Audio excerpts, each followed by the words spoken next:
Kawawa naman si Soleng, nadamay na rin siya. Pero ang pinagtataka ko lang, bakit ikaw ang pinagbibintangan ni Nelia dun sa nangyari kay Onay? May ebidensya ba siya? Di ba, Miss Agatha? Kayo ang ebidensya? Sino nagpapasok sa inyo?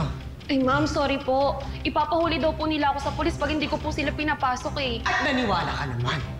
Labas! You're both trespass. Helena, siguro mas maganda wag mo na ibahin yung usapan. Alam mo ang dahilan kung bakit kami nandito ngayon. Myla? Nandito kami para pag-usapan kung ano yung sinabi niyong mag-ina.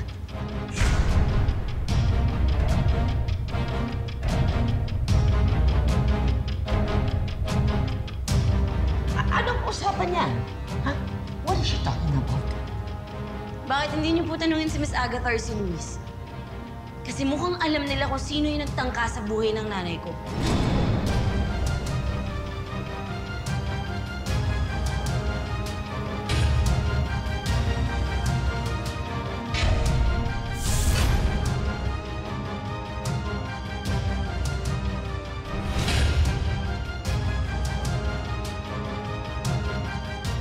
Hindi ko alam ang sinasabi mo. And don't you dare drag me and my daughter in this mess! What's going on, Agatha? What is she talking about? Helena, siguro mas maganda ko sila ang tanongin. Sinabi nila na may kinalaman kayo sa pagtangka sa buhay ng nanay ko. Is it true, Agatha? No, Helena. Huwag kang maniniwala sa kanila.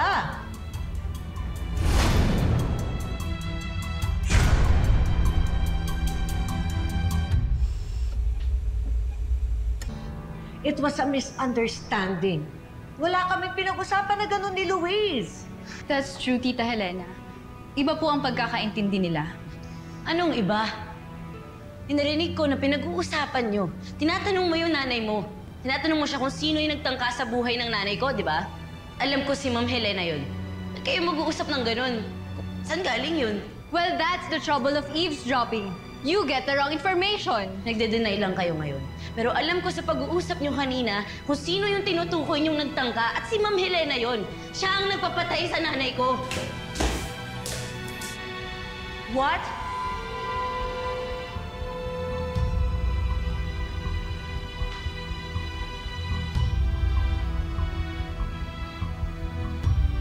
Si Mami nagpapatay kay Aling Onay?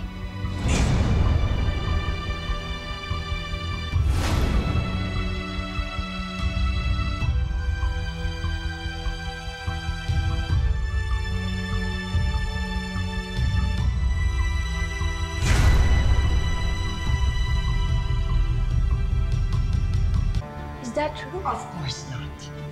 Of course not.